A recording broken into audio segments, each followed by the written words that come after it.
menjadi apa istilahnya ya, menjadi memori kolektif masyarakat Sunda. Dan Sri Baduga ini salah satunya. Dia tuh diingat selama kita tahu ratusan tahun, kayak siapa sih yang nggak tahu berapa Siliwangi gitu kan, dengan segala mitos dan legendanya. Dia tuh hidup di di sanubari masyarakat Sunda gitu. Karena tadi nih, karena Porto selama beliau memerintah itu tuh bagus kerajaannya. Dan penobatan itu juga menjadi persatuan antara dua kerajaan, sehingga bisa dibilang penobatannya beliau 1482 itu menjadi momentum penobatan dan peristiwa paling monumental dalam sejarah Sunda. Mungkin bisa di next lagi kali. Next boleh. Jadi karena Sri Baduga. Nah, jadi kayak ada situs, jadi kayak memang sama seperti yang di Pak Saleh, kayak Pak Saleh itu nyari tahun, kayak kapan dinobatkannya. Nah, kalau kita nyari gambarnya nih, gimana sih penobatan itu? Gitu. Jadi kayak kami, mungkin ada yang pernah ke galeri, jadi tugasnya kami adalah gimana, seperti apa sih penobatan itu? Siapa yang hadir? Kayak di mana posisinya, lokasinya, jam berapa? Terus kayak gimana sih prosesi ritual dan lain sebagainya. Itu makanya kami juga mau nge-share juga sedikit soal riset seperti apa sih penobatan pada saat itu. Next. Nah, jadi ini adalah Astana Gede di Kawali Ciamis. Ini adalah batu penobatan yang memang bisa dibilang tempat dinobatkannya Niskala Wastu Kancana dan Prabu Jayadewata tadi sebelum dia menjadi raja di Pakuan. Jadi dinobatinnya di sini dulu. Nah, kita bisa lihat batu penobatannya itu sederhana gitu. Dan dia tuh di atas batu pipih, ada lingga, kayak di tengah hutan gitu kan. Nah, ini fun fact juga. Jadi kayak banyak sekali mitos yang berkembang di masyarakat dulu bahwa ini siapa yang bisa ngangkat batu ini, dia akan menjadi pemimpin. Dan itu banyak tuh diamini mitos-mitos itu sampai kayak banyak yang kayak diam-diam mengangkat batu itu hingga akhirnya kayak dijatuhin dan pecah jadinya. Ini adalah salah satu yang sangat disayangkan sekali gitu kan, mitos-mitos yang berkembang. Padahal ini adalah salah satu bukti sejarah tentang bagaimana kerajaan Sunda itu dinobatkan rajanya. Jadi kayak kami itu sampai ke Kawali Ciamis untuk melihat seperti apa sih penobatannya. Dan yang menarik adalah dia tuh menghadap ke utara. Jadi penobatannya tuh menghadap ke utara. Ada apa dengan utara kan gitu? Ternyata setelah kami cross check ke naskah Sanghyang Siksa Kandang Karesian, di utara tuh adalah arahnya Wisnu. Ya kita bisa tahu kalau misalnya kita trek ke Prasasti Ciarutan, Wisnu tuh simbol raja. Aku gagah seperti Wisnu gitu kan kalau misalnya di Ciarutan. Nah itu sama nih, karena dia yang dinobatkan adalah raja, menghadapnya ke utara. Next. Nah ini kita bisa lihat juga di floor plan-nya yang ini kami cross check. Jadi saat kami ke Ciamis tuh kami lihat, oh seperti ini nih kurang lebih posisinya kayak gini, tanda-tandanya kayak gini, ciri-cirinya kayak gini. Lalu kami cari, nah kalau di Bogor penobatannya di mana gitu kan. Kalau di Ciamis kan mungkin bukan kota yang berkembang pada masa kolonial, jadi kayak masih banyak sisa-sisanya. Masih alami. Di Bogor ini susah, udah jadi kota, udah jadi Indomaret ya kan. Kita nggak tahu tuh di bawah Indomaret siapa tahu ada harta yang kita nggak tahu, mungkin batu-batu kujang emas itu. Iya, kita nggak tahu gitu. Bahkan di prasasti batu tulis saja itu di rumah warga suka ada kayak menhir di batu tulis tuh, di sekitar batu tulis itu sampai, tuh terjadi gitu. Sampai ada yang dijadiin ganjel ini fondasi katanya kalau dia iya, jadi kayak ada batu ditemukan di sekitar batu tulis. Itu ternyata situs sebetulnya, tapi karena masyarakat mungkin nggak tahu, itu dijadiin batu pondasi jadi. Nah itu tadi tuh karena pengembangan pada masa kolonial, urbanisasi membuat kayak jejak-jejak di Bogor ini susah banget dicari. Nah, makanya kita cocok ini dari yang kalau misalnya di Kawali itu kayak gitu. Nah kalau di Bogor tuh kayak gini nih, kurang lebih nih. Ternyata ini kami temukan di Mbah Dalem, makam Mbah Dalem. Yang di batu tulis, dekat pisan 11 halte batu tulis. Benar di situ ya? Iya, betul. Tadi pagi kan ke sana kita. Next. Ini menarik. Jadi dalam kosmologi Sunda kuno, syarat tempat, jadi kayak dia tuh, jadi gini, raja itu dinobatkan di Kabuyutan. Kabuyutan itu tempat yang sakral yang tidak bisa sembarangan orang masuk untuk peribadatan. Karena penobatan raja itu bukan hanya menjadikan dia raja, tapi kayak dia tuh meminta restu alam bahwa dia akan menjadi raja. Ya kan? Jadi harus di tempat yang sakral. Di Kawali Ciamis, itu tuh situs Kabuyutan, itu situs tempat di mana raja dinobatin, itu tuh diapit oleh dua sungai. Dan itu dalam kosmologi kayak gitu, setiap kawasan yang diapit oleh dua sungai itu pasti suci. pasti dianggap suci. Di berbagai peradaban di dunia, pertemuan dua sungai itu pasti dianggap suci. Nah, kita lihat di Bogor, loh ternyata batu tulis pun sama secara ciri-cirinya gitu kan. Kayak dan kalau misalnya si raja itu menghadap ke utara, itu pasti membelakangi gunung. Nah, waktu di Kawali juga sama, dia membelakangi Gunung Sawal di sekitar situ. Terus kalau di Bogor tuh di Gunung Salak membelakanginya. Wah, ini cocok nih. Artinya memang betul Sri Baduga tuh dinobatkannya tuh di Bogor. Kurang lebih kawasannya itu di sekitar Batu Tulis gitu kan. Nah, kita bisa lihat nih bahwa kemungkinan dinobatkannya tuh di sekitar Bahdalem berdasarkan ciri-ciri tersebut gitu. Nah, next. Nah, ini menarik nih, dan kita cocokin sama konsep Tritangtu di Buana. Ini adalah sebuah mungkin pedoman hidup masyarakat Sunda kuno. Next. Nah, mungkin bisa dibaca dulu sebentar, saya mau minum dulu. Oke, cepetan nih, 3 menit lagi. Haus kayaknya. Oke, 3 menit lagi Kang Ican ya. Jadi gini, ada sebuah ideologi mungkin ya, sebuah pandangan hidup, sebuah way of life yang diamini oleh masyarakat Sunda kuno, ialah Tritangtu di Buana. 3 aturan, 3 ketentuan, dan 3 prinsip yang harus kita jalani di dunia. Kita bisa lihat, jadi kayak dia tuh terbagi menjadi 3 level. Pertama adalah dunia atas, dunia tengah, dan dunia bawah. Dan itu kita bisa lihat nih, kayak manusia itu di dunia tengah dan alam itu di dunia bawah. Nah, itu dewata di dunia atas yang kita bisa lihat tuh namanya Jatiniskala, Buana Sangkala dan Buana Niskala. Dan itu juga menarik, ini ngacu sama sistem pemerintahan juga. Gitu kan? Jadi kayak misalnya di Sunda itu dia tuh dipimpin oleh 3 kepemimpinan. Yang pertama adalah Ratu Ramarsi. Ratu itu raja, dia yang dinobatkan, dia membuat prasasti. Ada juga resi. Next kali ya. Next. Nah, jadi memang kita bisa lihat ratu itu eksekutif, dia tuh pemerintah gitu kan. Dia memberikan perintah kepada seluruh rakyatnya. Nah, kalau Rama itu tuh tugasnya legislatif. Dia tuh kemasyarakatan, dia turun ke masyarakat menjadi juru bicaranya raja. Kalau misalnya resi, dia tuh ngurusin aturan adat, yudikatif, undang-undang, segala hal yang berkaitan dengan adat. Sangat mungkin seorang raja yang tidak sesuai dengan daripada aturan itu dimakzulkan. Itu make sense, karena sistem ketiga pemimpinan inilah yang setara inilah. Bayangin, masyarakat Sunda kuno sudah mengenal trias politika jauh sebelum Baron de Montesquieu memperkenalkannya di Paris di abad ke-18-19. Dan kita bisa lihat bagaimana sistem pemerintahan ini yang kayak bisa dibilang sebagai mahakarya dari masyarakat Sunda kuno terkait ya mereka bagaimana bisa memerintah. Dan ini kita bisa, dan dari hal inilah kayak kita bisa melihat, oh ternyata yang hadir ini pasti tiga aspek ini nih waktu penobatan. Resi itu pasti dia yang menobatkan karena dia adalah yang memberikan aturan adat. Rama ini pasti menjadi perwakilan dari masyarakat, dan ratu atau raja dia yang dinobatkan. Next. Nah, dan inilah hasil daripada lukisannya. Kita bisa lihat lukisannya langsung di atas. Pelukisnya ada di sini 2 orang. Luar biasa. Oh, boleh berdiri? Mungkin? Boleh berdiri para pelukis. Para pelukis, silakan. Nah, ini teman-teman yang melukis. Pelukisnya ini luar biasa nih.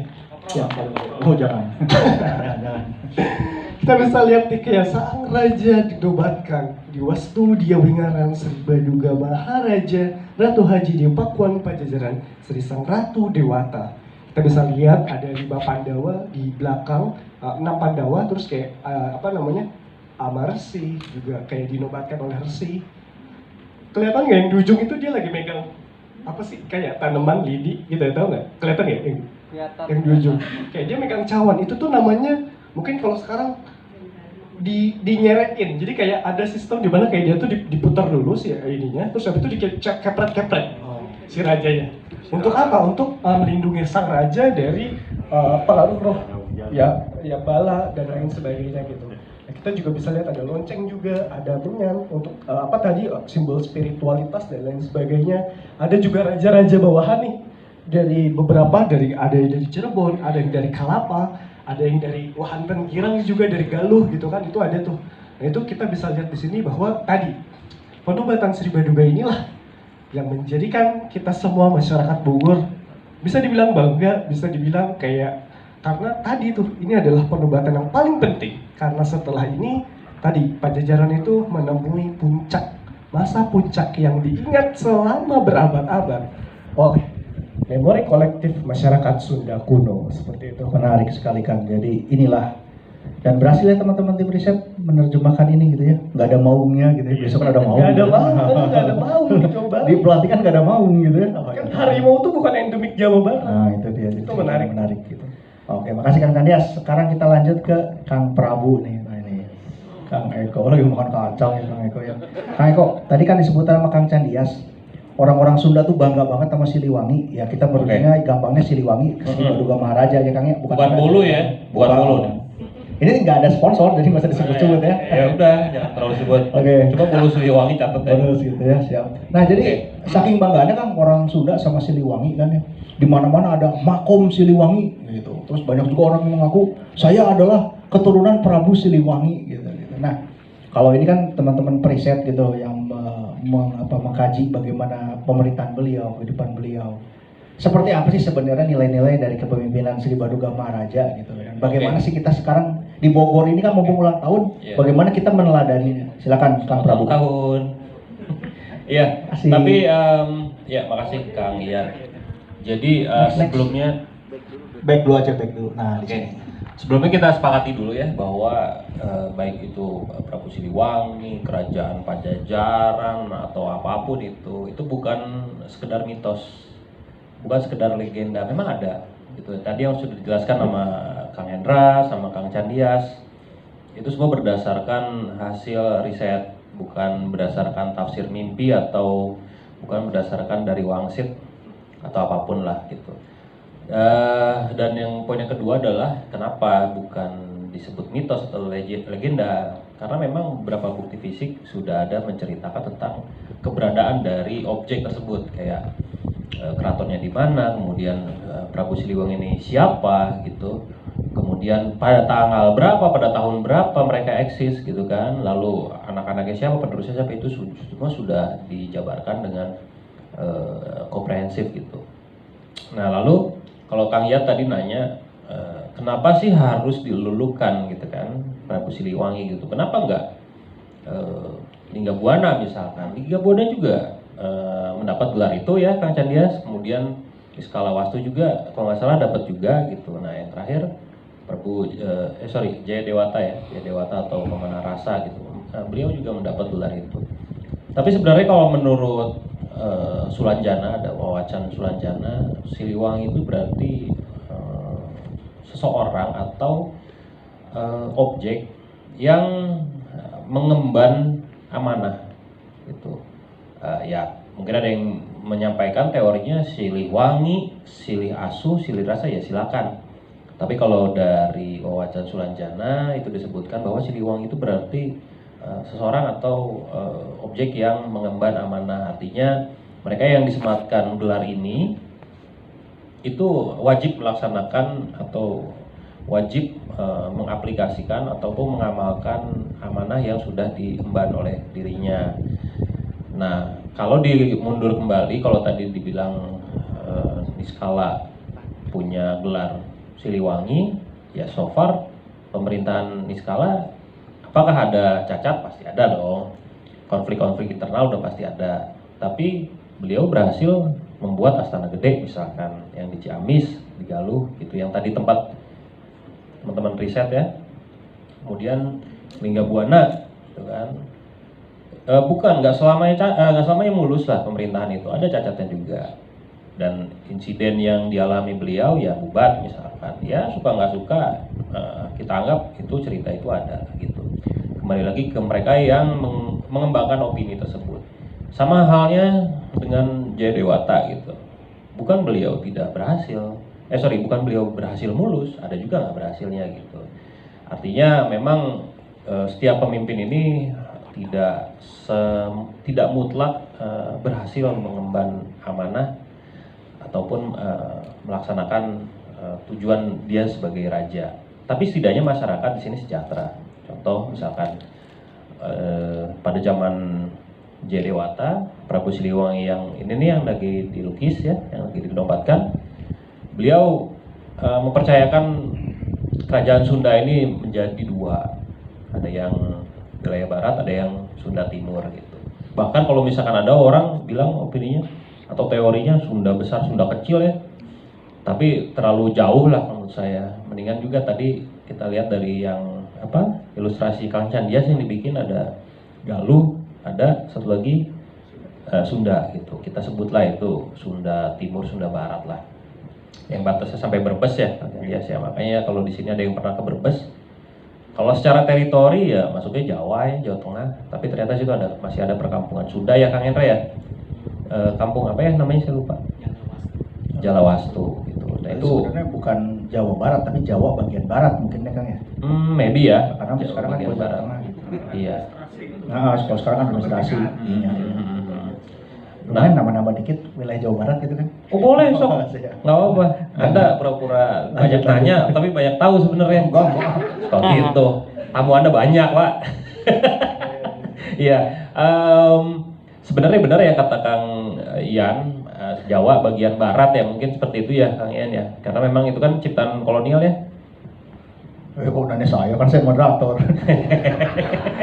Yang mangga. Nggak support. Iya. Tuh kan jadi lupa ya. Kita kembali lagi ke yang Siliwangi tadi. Kita ambil dari konsep sastranya ya, sastra bahasa Sundanya. Tapi kalau misalkan dari konsep sejarah, ya memang di tiga raja itu ya mereka sudah tepat mengemban gelar Siliwangi. Siliwangi ini kita sepakati aja dulu ya, ini gelar ya, bukan nama ya. Toh namanya kan mereka punya masing-masing. Jadi ada kalau yang raja ini, yang Prabu Siliwangi versi kita, versi umum ini namanya Jayadewata atau pemanah rasa ya. Ya kurang lebih seperti itu. Ada banyak sih namanya dan julukan gitu. Lalu kalau misalkan Kang Ian bilang kenapa sih banyak banget makom atau patilasan ya Kang Ian ya? Makom, patilasan, terus kan orang-orang mengaku saya itu turunan Siliwangi. Gitu. Iya. Saya mau bahas yang petilasan dulu, makom ya. Jadi banyak yang orang bilang, wah di sini nih tempat meninggalnya Prabu Siliwangi. Oh di sini. Jadi banyak orang yang datang ziarah. Ya alhamdulillahnya ada pemasukan lah buat baik cupol maupun tukang dagang, tukang parkir, it's okay. Cuman stop sampai di situ, jangan kembangkan akhirnya paradigma sebuah pengkultusan suatu tempat. Nah itu yang kita khawatirkan. Kemudian banyak yang bilang patilasan, di sini patilasannya gitu ya. Ya sah-sah saja gitu. Seperti halnya kalau misalkan di Bogor banyak sekali orang bilang, oh di sini tempat Kabayan nih, oh di sini gang Kabayan nih, oh Kabayan di sini mana. Tapi kita harus tahu dulu Kabayan ini siapa. Gitu. Tapi saya nggak akan panjang jauh lebar ke Kabayan, saya hanya kembali lagi ke Siliwangi. Nah, ketika Jayadewata meninggal atau wafat waktu itu, saya lupa tahunnya, tahun berapa? Ada yang tahu? 1521 wafat. Nah ini seluruh masyarakat kerajaan Sunda merasa kehilangan, sangat kehilangan sekali sosok yang memang sama ini menjadi panutan, yang dianggap suksesor dari sebuah kerajaan. Masyarakat kurang lebih 12 tahun dirundung kedukaan gitu. Ditambah lagi raja penerusnya Surawisesa ini gemar berperang gitu kan, keras gitu kan. Dari 15 kali bertempur hanya sekali kalah. Kalau nggak salah apa 14 ya? Oh tidak pernah kalah kalau versi pasal. Ada pernah kalah sekali. Etake ngelehan Pak. Sebenarnya Surawisesa tidak pernah kalah. Tunggueuna menang wae. Ngelehan. Anda ini skeptis sekali Anda. Iya, artinya ketika masyarakat dirundung kedukaan, muncul Sesa untuk mengenang dari jasa dari si bapaknya. Terus pertanyaan yang terakhir apa tadi? Oh iya, memang banyak sekali ya Kang Ian di Bogor atau di Jawa Barat ya. Iya. Secara umum banyak yang wah, aing ge katurunan Prabu Siliwangi. Aing Tanjakan. Oh turunan.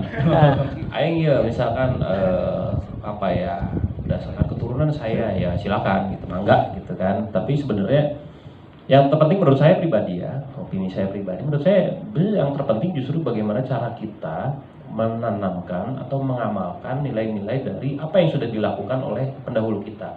Misalkan Anda mengidolakan Prabu Siliwangi misalkan, silakan, tinggal ambil nilai-nilai moralnya, nilai-nilai normanya, makna tadi Siliwangi yang saya jelaskan di awal, mengemban amanah gitu kan, silakan aplikasikan kepada masyarakat, pada diri awalnya, keduanya secondary-nya pada masyarakat gitu. Misalkan Kang Candias, oh saya mengidolakan Prabu Siliwangi, ya kenapa Kang Candias? Karena nggak kumisan sama kayak saya misalkan. Oh ya udah mangga, saya mau bikin kampung adat dengan konsep kesundaan Tritangtu di Buana misalkan, itu keren banget. Ketimbang Kang Ian mengidolakan Prabu Siliwangi, kemudian dia ngaku-ngaku di jalan, keturunan Prabu Siliwangi. So what, Kang? Kayak kaos maung gitu ya. Lalu kenapa gitu? Justru yang diharapkan adalah apa yang sudah dilakukan raja-raja terdahulu, Raja Sunda, ya terapkan sekarang. Emang penting banget gitu. Karena ketika Bogor khususnya ya, Bogor tidak memiliki identitas kota, selesai udah. Dan ya sekarang seberapa banyak sih orang masih menggunakan bahasa Sunda ya gak? Contoh HJB, mana ada acara syukur bumi, semua udah hanya sebatas pawai gitu kan, dan hanya ada beberapa kampung-kampung kecil lah yang mereka melakukan panen raya, syukur bumi, sedekah bumi atau apapun itu, dan hanya beberapa yang masih mengembangkan konsep ketahanan pangan. Kalau bicara kampung adat di daerah Ciptagelar, di Kanekes, itu mereka udah safety banget. Bahkan kemarin kata siapa ya, di Kanekes itu 90 tahun masih aman ya, kalau nggak salah tuh, untuk pangannya gitu. Mereka sistem ketahanan pangan 90 tahun luar biasa, dan mereka rata-rata contoh di Ciptagelar mereka masih huma. Huma itu adalah bertanam padi, bercocok padi di pegunungan yang tidak menggunakan pengairan. Kalau kita kan kebanyakan agraris ya, sawah ya. Kalau mereka enggak, mereka padinya padi sehat banget yang tadi dijelaskan Kang Hendra. Katanya ada padi putih, beras putih, beras merah, itu mereka udah secanggih itu gitu. Tapi hanya setahun sekali ya Kang Hendra ya, itu teh ya. Mereka panennya hanya setahun sekali. Dan mereka itu organik karena. Nah, sementara untuk yang sawah yang umum seperti sekarang sistem pengairan ini kan baru ya Kang Ian ya. Iya ya, 18 berapa gitu ya, dibawanya oleh orang-orang Tegal sana kan, dikembangkan di Cisarua waktu itu. Nah, konsep-konsep seperti itu yang sebenarnya harus kita terapkan, kita aplikasikan ke masyarakat. Kalau menurut saya positif banget gitu. Bicara pemberdayaan masyarakat, bicara pemberdayaan kota, itu udah goal banget lah Kang Ian.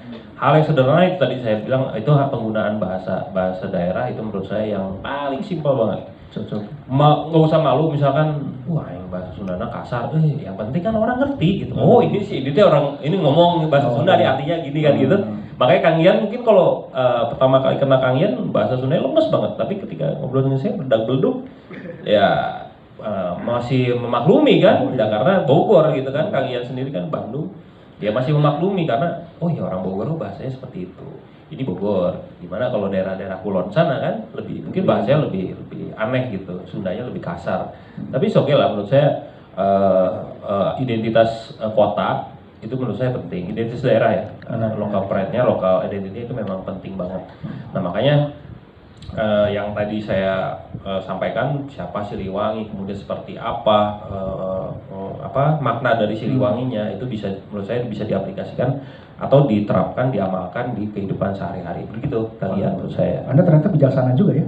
Ya kan disuruhnya begitu, suruhnya jadi bijaksana. Sesuai ya, dia sesuai. Kita nggak boleh kritis, jangan kritis, awas. Oke, siap. Dikit lah tadi soal laran gitu. Oke, sudah settingan berarti benar ya. Menarik teman-teman. Jadi yang dari sesi pertama tadi kita menyimpulkan bahwa Siliwangi itu adalah bentuk kerinduan masyarakat Sunda tentang sistem pemerintahan yang ideal, tentang negara yang sejahtera, gitu, tentang pemimpin yang adil. Di mana-mana saat orang sudah menemukan ketidakadilan, gitu, susah segala macam, maka yang diingat adalah selalu Siliwangi seperti itu. Nah itu jadi kata Mang Eko, kita teladani ya Kang ya, bukan lebih ke gayanya apanya, tapi bagaimana values-nya. Karena Pakuan Pajajaran tadi kita lihat nilainya, mulai dari sistem politiknya Tritangtu sebelum ada yang di Eropa kita udah duluan. Ya, trias politika ya. Trias politika. Terus tadi tanam padinya, berarti kan sistem Huma yang sudah tua gitu. Jadi sebenarnya kalau kita kan banyak mengkaji lebih ke mitos, lebih ke mistis segala macam. Padahal sebenarnya kerajaan Sunda itu kerajaan besar, bahkan sampai ke Malaka saat itu ya mengadakan kerjasama dengan Portugis segala macam. Jadi sebenarnya ada hubungan internasional, ada kisah-kisah kepemimpinan, ada tadi bangun infrastruktur gitu ya Kang ya segala macam. Jadi sebenarnya mengkajinya menarik. Tempat peribadatan. Tempat peribadatan, Pemuyutan. bagaimana masyarakat sejahtera. Itu sebenarnya yang nilai-nilai yang bisa digali menjelang hari Jadi Bogor ya. Iya. Oke, sekarang kita masuk ke sesi kedua. Tadi kan Kang Eko bilang ini bukan mitos Iya. karena sudah ada penelitian. Mm-mm. Terus tadi pelantikan di Batu Tulis. Ya. Nah masalahnya sekarang satu, Keraton Pakuan Pajajaran ada di mana sih Ya. Kang? Nah, ini mau Kang Eko atau Kang Sandias dulu? Ya udah, gua aja ini.